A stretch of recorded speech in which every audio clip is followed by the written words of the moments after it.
Let's make graham cracker crust and vanilla wafer crust. Join me.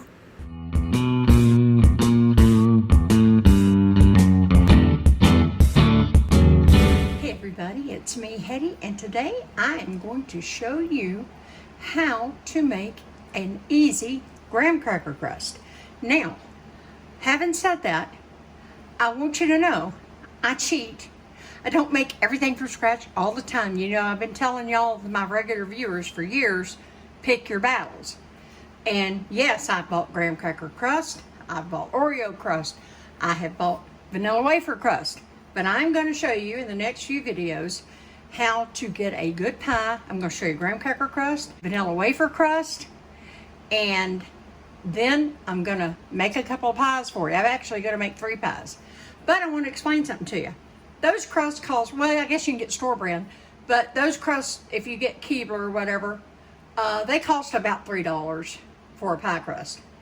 And of course, if you don't have an Aldi's near me, you just try Walmart or Kroger or I don't know, any of those type of stores.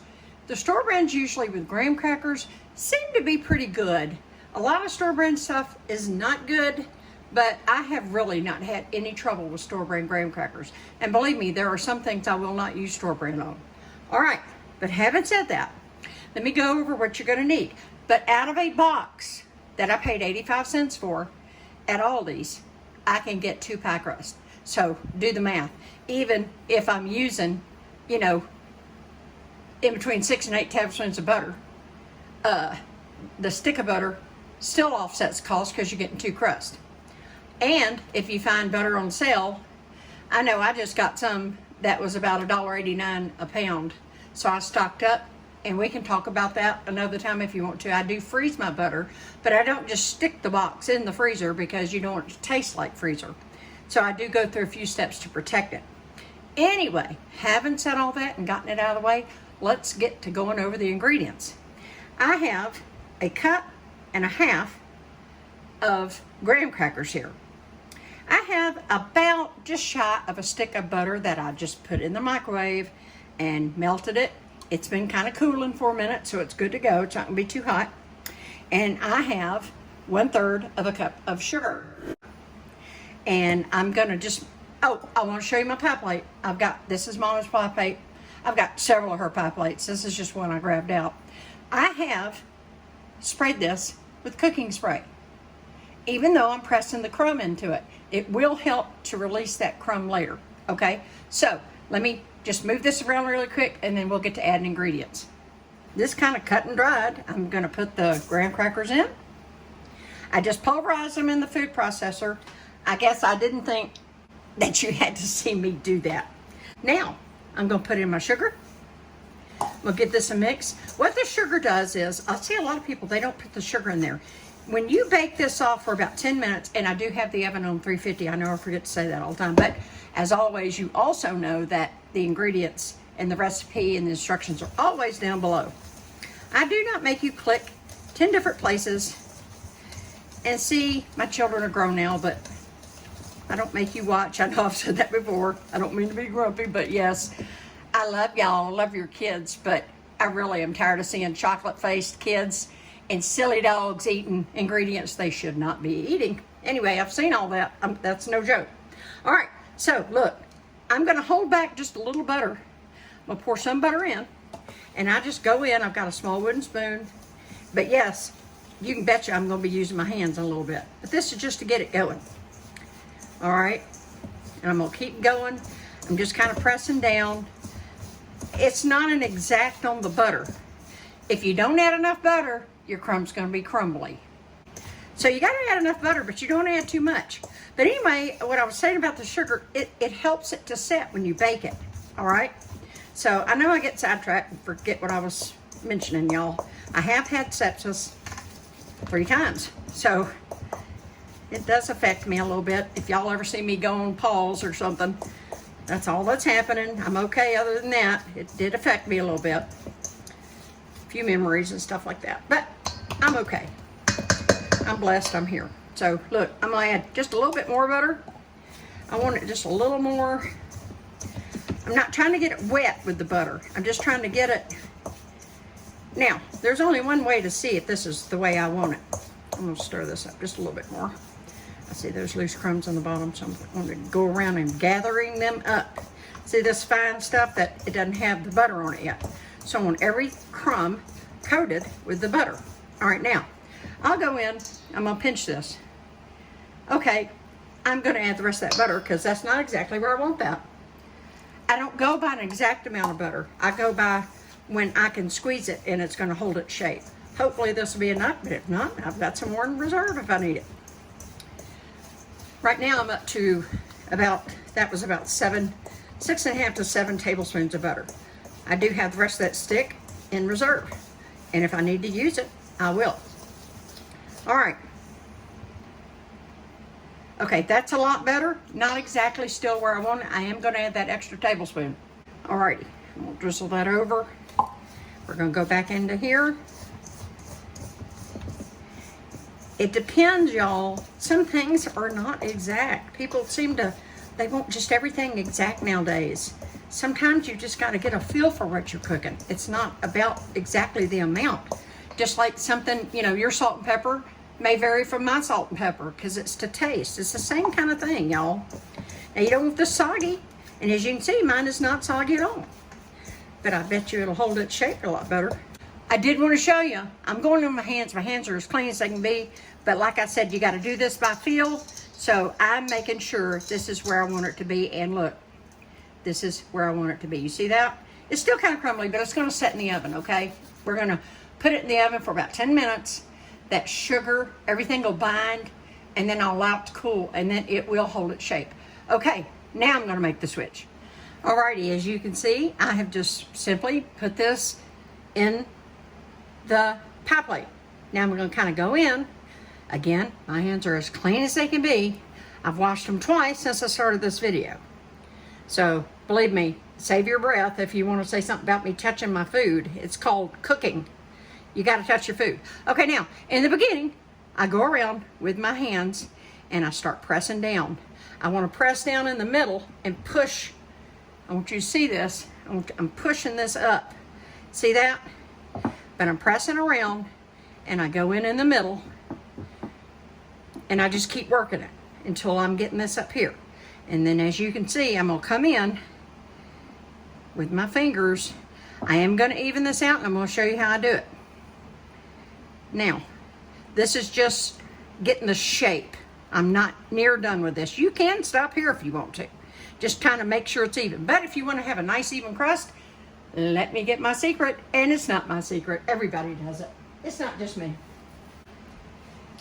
Get you a flat bottom. Measuring cup's perfect. Just make sure it doesn't have a ridge. It's got to be smooth. It can be a glass. It can be a jar. It can be whatever you have that's smooth. You don't have to do this. It does make it easier. It allows me to press a little harder and not get all the finger marks. Which, hey look, I've done a million of them with my fingers over the years. Y'all know I've been cooking. I started cooking. I tell you, my first cookbook, how many of y'all out there know which one I'm talking about? Imperial Pure Cane Sugar had my first cookbook. And when I was, I think, all by myself, about 7, my mother got it for me. She had it put up, actually. And the first thing I ever made all by myself with zero help, it was called Jet Set Jello. Anybody know what I'm talking about? Does anybody, I'm old, does anybody know what I'm talking about? That was in the early 70s. About 72, I think, something like that. Y'all know I'm old, I've told you. All right, look at here. I'm coming around, and sometimes it might be a little thin. You just have to work it, guys. See, sometimes you see this? I'll zoom in on it. You get a little spot like that. Just come in, look. This isn't mashed out all the way in the middle. So just keep mashing over till you get to that little spot. It's no big deal, and cover it up. Okay, that's all you're gonna do. So I'm gonna finish this and I'll show you. You can see what I'm doing. I'm not doing anything else off camera. I'll bring you back when it's ready to go in the oven, okay? Okay, now, here's what I'm gonna show you what I'm doing.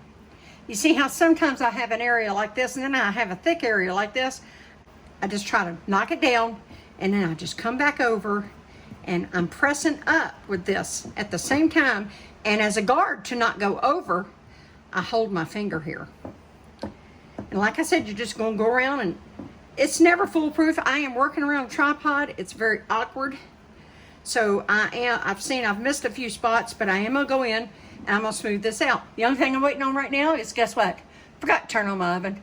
If I wasn't talking or making this video and explaining, I would have had this all done, start to finish, getting out the butter, pulverizing the graham crackers. In less than 6 or 7 minutes, this thing would have been in the oven. No joke. All right, now I'm going to put this in the oven. I did go in and fill all the thin spots that I could, but I wanted to make note of something. I've had store-bought graham cracker crust and Oreo crust and vanilla wafer crust fall apart on me. So sometimes it just happens. It's not necessarily anything that you did. There are a few things that you can do, and I'll have all the troubleshooting down below. And sometimes, y'all, if you're learning something new, you'll have to just play with it. You'll get it down pat. And that's why I always say, have a pen and paper, so when you get it right, you write down exactly what you did. You're not guessing the next time. All right, in the oven we go.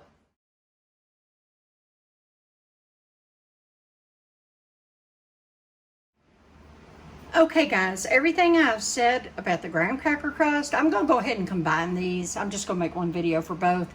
And I will put a timestamp below to get to making the graham cracker crust and also this vanilla wafer crust, okay? Vanilla wafer is a little bit different. You know, they're a little sweeter, so you don't need as much sugar. But I always add a full stick of butter when I'm making a vanilla wafer. This bowl is clean. I wiped it out. I literally just made the graham cracker crust. So now we're doing this, okay? So I have 1 3/4 cup of vanilla wafers. If you're counting, it depends on brands. Again, it's anywhere from about 62 to 65 vanilla wafers, but I don't know what, depending on the brand. Okay, so you're really just going to pulverize till you get 1 3/4 cups of vanilla wafers. Okay, all right. This is a 1/4 cup of sugar for this crust, and like I said, full stick of butter. But I am going to give this a quick mix, just to get that sugar evenly mixed throughout the wafers. Again, the sugar helps to set the crust, okay? All right, in goes the butter, just like before. And like before, I'm gonna come in, I'm gonna give it a good mix. Trying to coat all of the vanilla wafers. Okay, I'm not going to bore you this time. You get the idea. I'll bring it back when I get it done. I've incorporated it very well. I'm still going to go through, but now I've switched to my hands. And there's a reason. I want to be sure. I'm going to go through and run my fingers through. And again, my hands they can't be any cleaner than they are. They're scrubbed everything. So again, yes, I touch my food. All right, so I feel like they're coated very well. I have a pie plate. I could not reach my mama's other Pyrex. We've got a million of them, but I couldn't reach it, so I just got my blue and white. Okay, I sprayed it with cooking spray, just like I did in the graham cracker crust. I'm gonna just go in, put this in. I'm gonna start evening it out a little bit. I'll bring you back. Now to get this started, all I did was I took my hand. I'm gonna come back in with my measuring cup, and I'm gonna do the same thing I did before. I'm just kind of getting it evenly as I can, just a little bit for the first time around. And yes, I see thin spots. I'm going to fix that. Okay, I'm going to do just like I did a moment ago. I might speed it out or cut it out for editing. So we'll see.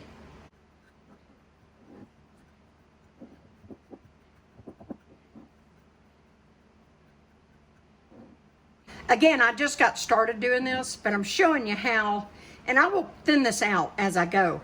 But I'm showing you, keep your finger as a guard. That way you won't knock the crumbs out of the pie plate. I'll try to be zooming in on that in editing if I can. I try to zoom in when I can to let y'all see stuff better. This is a slightly scalloped pie plate too. Might not have been my first pick, but I've used it. All right. As you can see, I'm going around, I'm twisting my plate, I'm right-handed, so I always twist it so I can be working on the left side. I come around, oh, I made a mess myself, didn't I? I always make a mess, don't I? All right. Alrighty, as you can see, I also made a square pie crust. Okay, I usually make my lemon icebox pie with a square. I'm gonna make 2 cheap pies for y'all too, but I'm also gonna be doing a lemon icebox pie. But look, I want to show you. I did the same thing. The only difference is the trick. Either just come in with your forefinger at the corners. Look here. Just hold your hand there so it doesn't come up out of the pan. Just press in like that. It's homemade, y'all. It's not supposed to look commercially perfect. This helps a lot. It gets a nice smooth bottom. But anyway, he's going in with his friends, and when they're all cooled, I'll bring you back. Alrighty, y'all. Got them on the cooling rack. They're gonna cool. There you have it. Here's the graham cracker crust. And yes, I bumped mine when I put it in the oven. You gotta be careful, I bumped it. So I did go back in and try to smooth it out a little bit. And here's my vanilla, ooh, that's hot. I'm talking, running my mouth. Vanilla wafer crust. They're gonna cool. So in the next upcoming videos, you're gonna see what I'm gonna do with both of these. All right, and I got their square pan friend in the oven right now. He still need a couple more minutes because I put him in after I put these in. Okay. Cheat if you need to, go buy one. I've done it a million times. Same thing with refrigerated pie dough. I do that too, although I make an excellent pie crust. And I've got a really, really old video for that. But it's a really good one.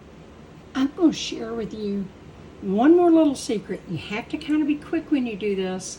I just pulled this out of the oven, and sometimes it's a little too puffed up for me, okay? So I go back in. Don't burn yourself. This pan is very hot. I'm not pressing hard. I'm just pressing it out just a little bit more, coming around. I want you to see what I'm doing. And I'm just pressing out. I'm just kind of rubbing the bottom. Not hard at all. And you don't have to do this. It's just when it puffs up just a little more than I want it to, and maybe the sides slid down just a little bit, this is what I do. I'm going to finish this. It's hot. I don't burn myself talking through the tripod. So let me do this. I'll show you in just a second. Okay, as you can see, I got this where I wanted it. I brought the sides back up a little bit on the sides. And the thing is, a lot of people don't even bake their graham cracker crust or their vanilla wafer crust. And it is okay to do while it's still soft and literally out of the oven. Now, as this cools, it's going to set. And what I may do or may not do, I do it sometimes, I will actually let this cool to room temperature and still put it in the refrigerator, if I can speak, refrigerator for a couple hours. I don't always do it, but sometimes I do. Now, another thing, at this point after it cooled, you can carefully cover it well. You do not want it exposed to your freezer, but you can freeze this. You can also make this ahead of time, a day or two ahead before you're actually going to make your pie filling, if it's something coming up for the weekend. Also, it will keep, I don't go past about 6 months. I have gone about 6 weeks with one. I always date mine. I cover it in, well, I wouldn't normally do this pan. I wouldn't freeze this pan, but I'm talking about in a pie plate. Or I'll even buy those deep dish throwaway pie plates if I'm going to my brother's or something like that. Or anywhere that I've got to send it to my husband's work or anything like that. But anyway, I just want to give you these extra tips. I really don't see a lot of other people do this. I know I can't be the only one doing this, but I want you to know it's okay to touch it a little bit. Just don't burn yourself. It's hot. This pan's still hot. But that's why it's good to have something like this, something metal or glass, thick glass, that you can get in there. Because you don't want to touch it with your fingers because it's too hot. Anyway, I'm adding that. Now I'm really going to shut up. P.S. Here is the cooled square one. Wait till you see what I'm going to do with him. Alright. So, I made 2 graham cracker crusts and a vanilla wafer crust. Try it yourself, guys. Get comfortable with your food. Make it. You'll get it right. I don't care if you mess up 3 times in a row. That 4th time might be the perfect time. That's just how you learn, guys. It's easy to do. And I hope you're going to try this. And I thank y'all for watching. I'll see you in the next video. Wait till you see what I'm going to do. See y'all next time.